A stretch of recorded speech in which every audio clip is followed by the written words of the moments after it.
Práctica que corresponde es el examen general de ese como la primera práctica en cuanto a lo que es a las enfermedades transmisibles 2 y vamos a hablar lo que es un poco sobre la fisiología de la formación y características generales.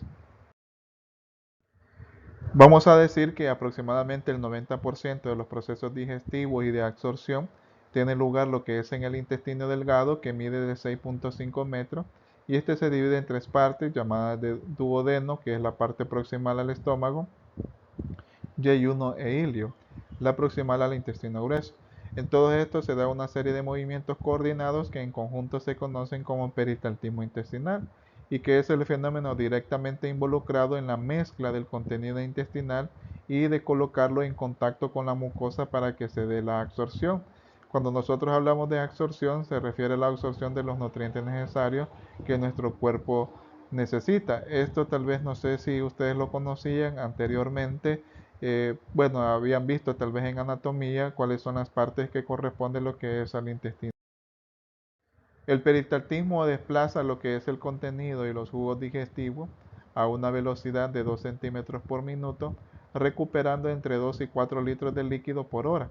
Este evento se completa en aproximadamente de 3 a 5 horas y los materiales no procesados acá siguen su curso hacia el intestino grueso.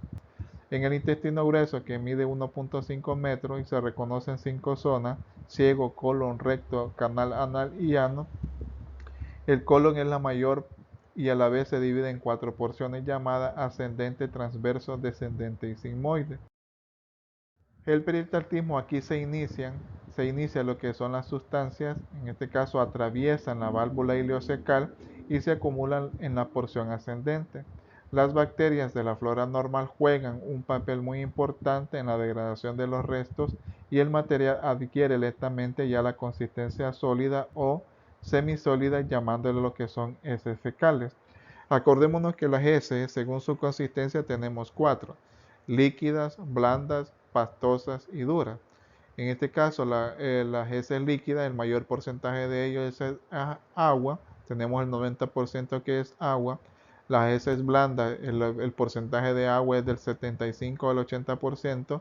Las heces pastosas, que es de 60 a 65% el porcentaje de agua, y son las heces que nosotros defecamos diariamente, son las heces normales.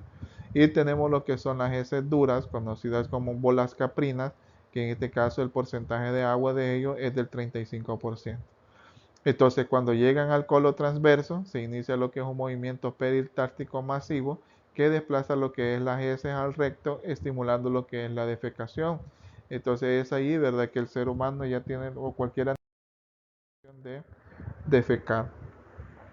Para ello, la muestra de S se puede realizar lo que son dos estudios: un estudio coprológico y un estudio, en este caso, en coprocultivo, que el coprocultivo es un cultivo de S en donde vamos buscando lo que son bacterias enteropatógenas.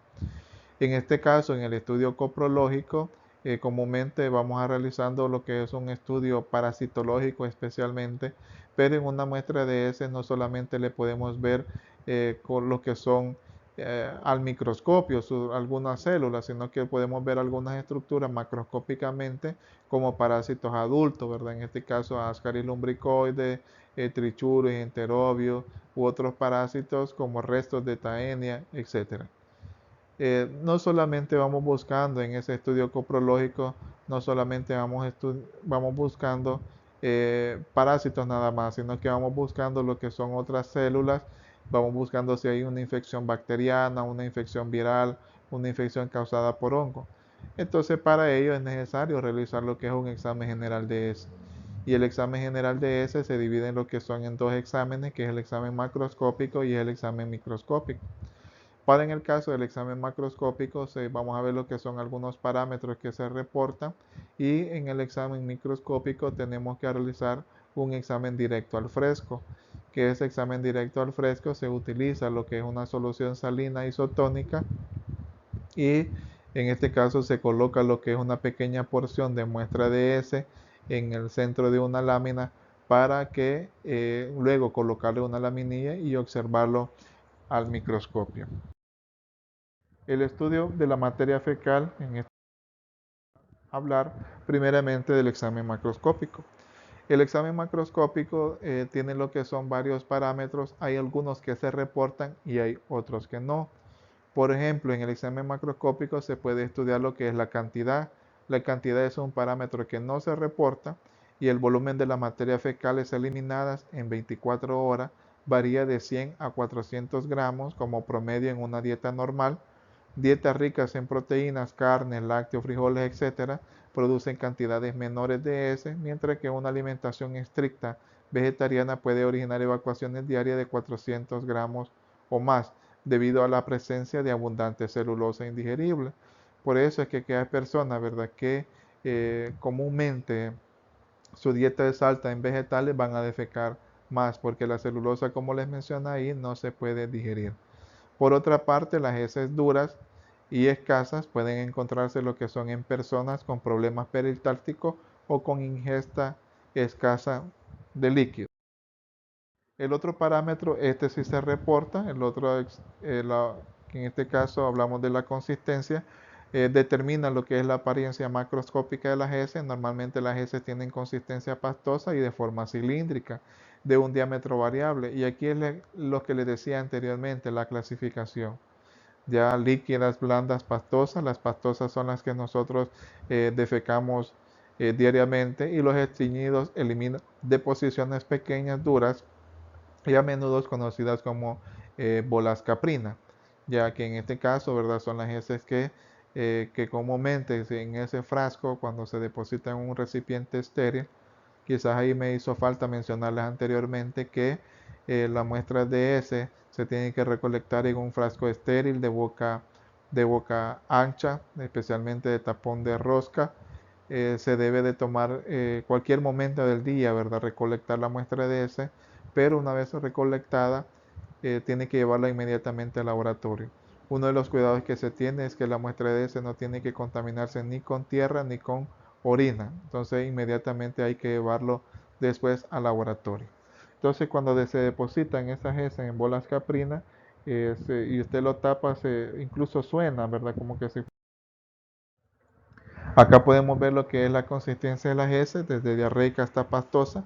En la imagen que usted ve en este apartado acá, ya esta imagen es la que nosotros conocemos como las heces pastosas, una forma cilíndrica. Pero también podemos observar los tipos de heces como trozos duros y separados. Tenemos también lo que es en este caso, acá se les muestra como una salchicha, pero su superficie agrietada, la número 3. La número 4 como una salchicha o serpiente lisa y suave. Y ahí podemos observar hasta acuosas, ¿verdad?, que comúnmente son las... Nuevamente se les presenta acá un poco más claro, ¿ya? Y lo normal es eso, ¿verdad? La tipo 3, 4 es lo normal. Ya estreñimiento se presenta en los tipos 1 y 2, y cuando hay diarrea en los tipos 6 y 7, lo que va haciendo forma líquida. El otro parámetro que se reporta es el color. El color, en este caso, la coloración parda o café de las heces se debe a un pigmento biliar llamado estercobilina. Si ustedes se recuerdan, cuando se veían el metabolismo de la bilirrubina, se forma lo que es un pigmento llamado estercobilinógeno. Entonces la estercobilina es el que le da el color café a las heces. Cuando existe lo que es una obstrucción de los conductos biliares, puede producir heces acólicas. Acólicas quiere decir sin color, debido a la ausencia de este pigmento. Acá se les pone lo que es un cuadro en donde aparecen los diferentes tipos de colores según la situación patológica y no patológica. La importancia médica es que en este caso, de origen patológico. Vamos a encontrar lo que son heces de color negro cuando existe lo que es un sangramiento del tubo digestivo superior, ya sea esofágica o gastroduodenal, y no patológico en la ingesta de fármacos ricos en hierro. Verde, producida por bacterias enteropatógenas, principalmente Salmonella o Shigella. Si nosotros observamos una muestra de ese color, hay que tomar la importancia y hay que dejar un coprocultivo, que es un cultivo de ese. Y no patológica, frecuente en diarrea de niños, pequeños o en el meconio fetal. Se da también por un consumo de colorantes artificiales y consumo de vegetales, especialmente espinaca. Y de color amarillo patológico cuando tenemos una infección ocasionada por Giardia lamblia, y en la no patológica en el caso de los lactantes. De color rojo tenemos lo que es cuando hay presencia de hemorroides de origen patológico o tumor canceroso, ¿verdad? Y no patológicas dulces, como por ejemplo, y también lo que son remolacha. Color acólicas, le mencionaba anteriormente, acólicas quiere decir sin color. Patológico, en este caso tenemos lo que es una obstrucción de los conductos biliares, y no patológica el consumo de varios, personas que se toman radiografía, ¿verdad? Puede ser que nos dé esto de origen. El olor es otro parámetro, en este caso el olor no se reporta, antes se reportaba el olor. El olor proviene de lo que son de dos sustancias aromáticas, que en este caso es el indol y el escatol, y los cuales son productos de la degradación de un aminoácido como triptófano. El mucus sí se reporta. El mucus es algo que nosotros vemos translúcidos en la muestra de heces, como que si fuera un moco. El mucus comúnmente lo reportamos como negativo cuando no se observa mucus, o positivo, una cruz, dos cruces o tres cruces. Esto nos indica, ¿verdad?, que hay un proceso inflamatorio. Las evacuaciones formadas exclusivamente por mucus y estrías de sangre son las características típicas de una disentería aguda. También lo puede provocar lo que es el estrés. Esta disentería puede ser ocasionada por bacterias enteropatógenas o por parásitos. En el caso de la amebiasis intestinal puede producir lo que es una disentería amebiana. Y el muco, van a ver estas estrías comúnmente, ¿verdad? Estrías así de moco, y eso nos indica que podemos ver una alteración de los leucocitos. Si nosotros vemos una alteración de los leucocitos, es necesario realizar lo que es una prueba de PAN, que en esa prueba de PAN quiere decir una prueba de azul de metileno. Si usted se recuerda, en la primera clase se les explicaba en qué consiste esta prueba de PAN. Se colorea con azul de metileno esa S para buscar la cantidad de leucocitos. Si estamos hablando de un buen porcentaje de polimorfonucleares, entonces decimos que ese proceso inflamatorio lo está produciendo bacterias. Si vemos un mayor porcentaje de linfocitos, decimos que es de origen viral. Y si vemos lo que es un buen porcentaje de eosinófilos, decimos que es de origen. Los restos alimenticios macroscópicos se reportan también. Podemos encontrar lo que son trozos de semilla, semillas enteras, cáscaras de semilla. Hemos encontrado pedazos de tortillas también. Varios restos alimenticios, pedazos de frijol, más que si son frijoles siripuco, ¿verdad? Ahí se observa lo que es una buena porción.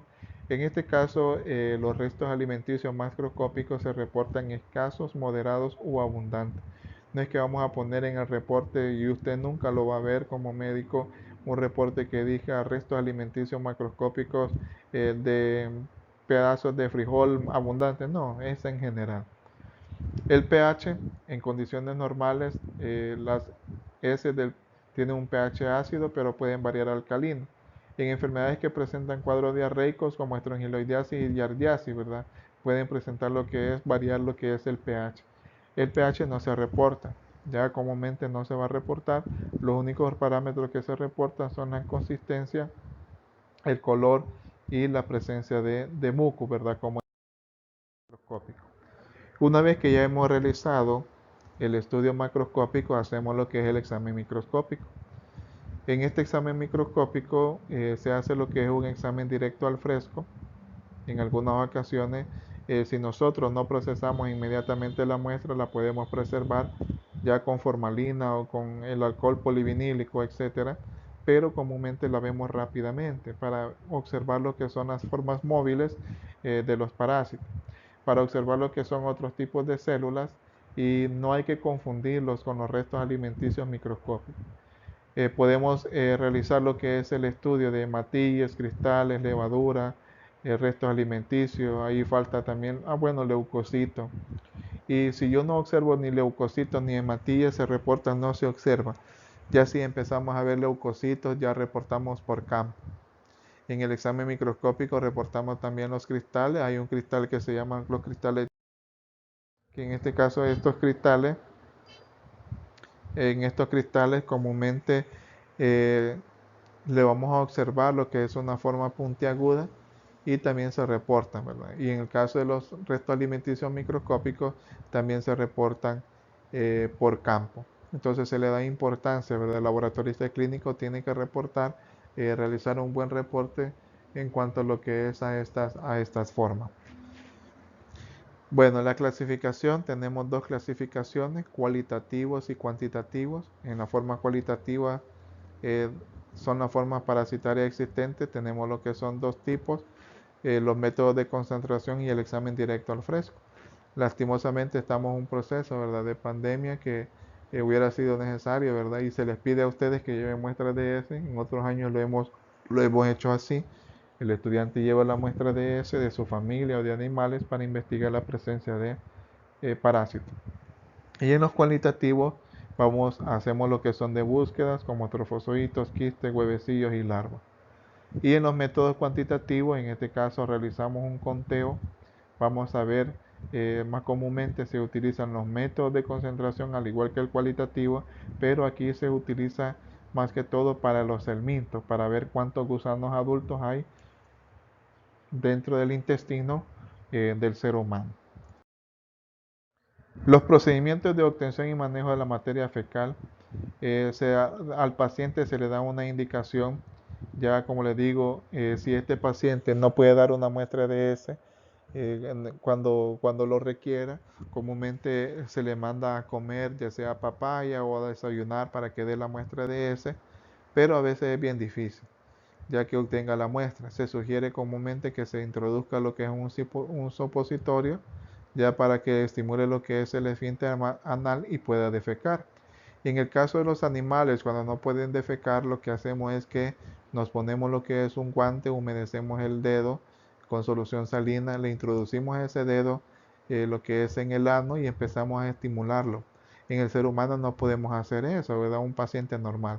Ustedes sí lo van a llegar a hacer en unos pacientes completamente estreñidos, van a tener que introducir a veces hasta la mano, meten, y ya hemos visto procesos así para obtener lo que es una muestra de ese.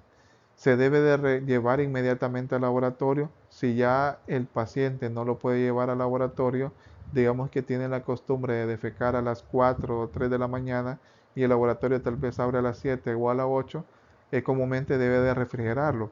Pero a veces no es muy conveniente porque no podemos meter una muestra de ese donde metemos todos los alimentos. Pero se le invita, ¿verdad?, a dejarlo lo que es en un lugar fresco. Si el laboratorista no lo procesa inmediatamente, entonces lo puede preservar con el alcohol polivinílico, lo puede preservar con formalina, etc. Y en este caso se hace un estudio coprológico directo buscando lo que son restos, buscando características macroscópicas y características microscópicas, como leucocitos, restos alimenticios, los que les mencioné anteriormente. Las muestras que se le va a pedir al paciente son 3 muestras de S, suficientes para un diagnóstico de una enfermedad parasitaria intestinal, 2 obtenidos en días sucesivos durante depósitos normales y una tercera después de una purga con fosfosoda de FLEC o sulfato de magnesio. Si usted como médico sospecha de una mebiasis o amibiasis o una yardiasis, es recomendable examinar hasta 6 muestras, porque a veces la muestra no es muy representativa. Las muestras post tratamiento deben de examinarse a las 3-4 semanas de la terapia en los pacientes con infecciones por protozoo y las 5 a 6 semanas después de una infección por tenias. La conservación y el envío de las muestras fecales. La refrigeración, el frasco debe colocarse en refrigerador a 4 grados centígrados, cuando la conservación debe hacerse una hora o un día.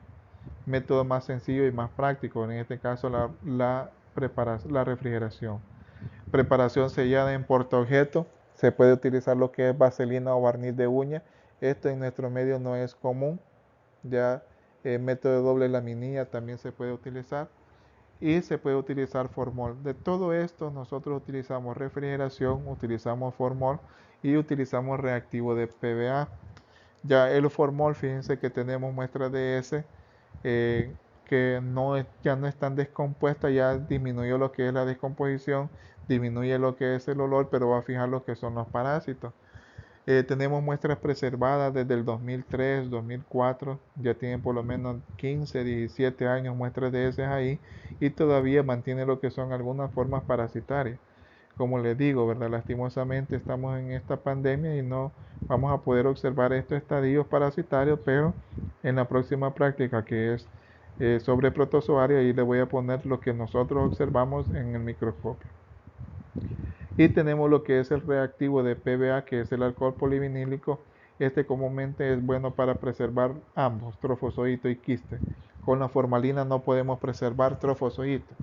Ya comúnmente, no podemos preservar, sí, en formol, perdón, no podemos preservar los trofozoitos porque se destruyen. El único que vamos a utilizar para preservar los trofozoitos va a ser lo que es el alcohol polivinílico, ¿verdad? ¿Qué son los preservantes? Son aquellos que permiten mantener la forma del parásito como estructura física, ejemplo tenemos la formalina, y los fijadores es para adherir el parásito al vidrio. Comúnmente vamos a observar que tenemos lo que son parásitos en láminas para investigar posteriormente o verlos a través del microscopio con objetivo 100X. En el caso de los procesamientos de las muestras fecales frescas para detectar huevos y parásitos, que son los métodos más que todo de concentración, ya, pero también existen lo que son métodos húmedos directos o montaje y frotis con tinción permanente. En el caso de los montajes húmedos directos es el examen general de ese y los métodos de concentración son varios y frotis con tinción permanente se utilizan para investigar parásitos con este caso con 100X. Los factores epidemiológicos que se tienen, en este caso cuando hablamos de una contaminación fecal, es el factor más importante en la diseminación de los parasitosis intestinales y la contaminación fecal de la tierra o del agua es frecuente en regiones pobres donde no existe adecuada disposición de excreta y la defecación se hace en el suelo, lo cual permite que los huevos y larvas de helmintos eliminados en las heces se desarrollen y lleguen a ser infectantes. Las condiciones ambientales, la presencia de suelos húmedos y con temperaturas apropiadas son indispensables para la sobrevivencia de los parásitos. Las deficientes condiciones de la vivienda favorecen la entrada de algunos artrópodos vectores y la vida rural, la ausencia de letrinas en los lugares de trabajo rural es el factor predominante para la alta prevalencia de las parasitosis intestinales en esta zona. Y la costumbre de no usar zapatos y de tener contacto con agua condiciona lo que es la presencia de un cinariosis y esquistosomosis transmitida a través de la piel, que eso lo vamos a ver más adelante en cuanto a lo que son algunos temas de clase. También otros factores epidemiológicos que podemos adquirir, lo que son algunos parásitos, deficiencia en higiene y educación, la mala higiene personal y la ausencia de conocimiento sobre la transmisión y prevención de las enfermedades parasitarias son factores favorables. Y migraciones humanas, el movimiento de las personas de zonas endémicas a regiones no endémicas ha permitido la diseminación de ciertas parasitosis. Esto sucede como en el incremento de viajeros internacionales, migración de campesinos a las ciudades y refugiados. ¿Cuál es la prevención y control? Ya lo hemos visto anteriormente en las clases, lo que es lavar frutas y verduras, letrinización adecuada, utilizar calzado, ya entonces una buena higiene. La clasificación de los parásitos, nosotros en esta muestra de S vamos buscando especialmente endoparásitos. Es raro encontrar ectoparásitos, se les puede decir un 0% encontrarlos, pero comúnmente nosotros vamos buscando lo que son los endoparásitos intestinales. Son parásitos que en este caso vamos buscando los enteroparásitos, especialmente de lo que se encuentra en el intestino, porque los histoparásitos y los hemoparásitos lo vamos a ver más adelante que se utilizan otras técnicas como frotis de sangre periférica o gota gruesa, pero especialmente nosotros vamos buscando lo que son los endoparásitos, especialmente los enteroparásitos. Ya vamos buscando. Ya los enteroparásitos tenemos lo que son la clasificación desde protozoo y el minto. Vamos a rever una práctica de laboratorio en donde vamos a realizar lo que es el estudio de los protozoarios intestinales y de los helmintos. Esas son las de interés de los enteroparásitos. Y recordando que estos parásitos especialmente se pueden transmitir por un fecalismo a través de lo que son de los alimentos contaminados con agua, alimentos contaminados con agua que contenga heces, por ejemplo, cuando realizamos un riego, algunas personas, ¿verdad?, utilizan esta agua de riego de aquellos ríos que estén contaminados, entonces puede contaminarse el alimento con agua, especialmente que contenga heces. Y algunos parásitos transmitidos por fecalismo tenemos entamoeba histolítica, Giardia duodenales, que es la Giardia lamblia, Blastocystis hominis, Balantidium coli, entamoeba coli, eh, Endolimas nana, Ascarilumbricoides, etc. A través del carnivorismo también se menciona que pueden ingerir lo que son estos tipos de parásitos, ya lo habíamos visto en clase, ¿verdad? Como en el caso de la toxoplasmosis, en el caso de Taenia saginata por carne de vaca, Taenia solium carne de cerdo, Typhlobothrium latum como carne de pescado, Anisakis al comer pescado crudo mal cocido también. Entonces todo esto va a depender ya de lo que nosotros, la carne cruda o mal cocida y que contenga lo que son estos tipos de la infección. Para poder adquirir estos parásitos también se da por una infección por el ciclo ano-mano-boca. Es el mecanismo de infección que ocurre en la enterobiosis, por ejemplo, cuando se vea lo que es el tema de enterobios vermiculares. Este parásito tiene la costumbre de poner sus huevecillos en la región perianal, necesita lo que es la presencia de oxígeno, el gusano adulto especialmente, y ahí, ¿verdad? El niño o el adulto se rasca a través de las manos, por eso es que se habla de un ciclo ano-mano-boca, entonces puede existir lo que es infección. Los enteroparásitos comúnmente se van a localizar lo que es en el intestino delgado y grueso, va a presentar lo que son algunos síntomas, ¿verdad? Que ya lo hemos visto en algunos parásitos, van a ver lo que son pérdida del apetito, va a ver lo que son alteraciones del tracto gastrointestinal, dolor abdominal, insomnio, sueño, cambio de carácter, síntomas alérgicos como prurito, urticaria, etc. Entonces eso va a depender, ¿verdad?, de la contaminación que con respecto a estos parásitos. Y en cuanto a los parásitos que nosotros podemos investigar en una muestra de heces, podemos investigar parásitos permanentes y parásitos temporales. En el caso de los temporales, aquí les pongo lo que es un ejemplo de pulga, pero en la muestra de heces no vemos pulga. Lo que nosotros vamos a observar en una muestra de heces van a ser parásitos temporales como Entamoeba coli, Endolimas nana, etc. Ya que en este caso vamos a encontrar los que eh, y ustedes ya lo conocen, que no produce lo que es una infección en el paciente. Y tenemos lo que son parásitos permanentes, que son aquellos que indispensablemente deben de permanecer toda su vida en el huésped. La mayoría de parásitos humanos permanecen a este. Y también estudiamos lo que son, en el examen general de ese, estudiamos lo que son parásitos patógenos y no patógenos. Pero acá patógeno tenemos lo que es a plasmodium, pero este plasmodium se encuentra lo que es en la sangre. Patógeno ahí quizás lo hubiera puesto en entamoeba histolítica, quizás lo voy a cambiar eso de plasmodium, lo voy a poner lo que es entamoeba histolítica. Y no patógeno tenemos lo que es a entamoeba coli. Entonces todo parásito que se estudia, lo que es en el examen general de ese, tiene lo que es un reino, tiene un filum, tiene una clase, tiene un orden, una familia, un género y tiene lo que es ya que eso lo vamos a ir viendo más adelante.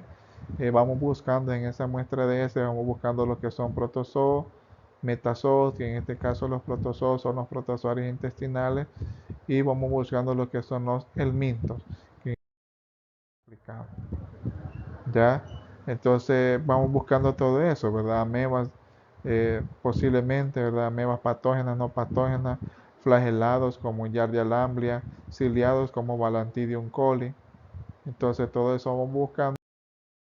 los helmintos, ¿verdad? Los tremátodos, los céstodos y los nemátodos.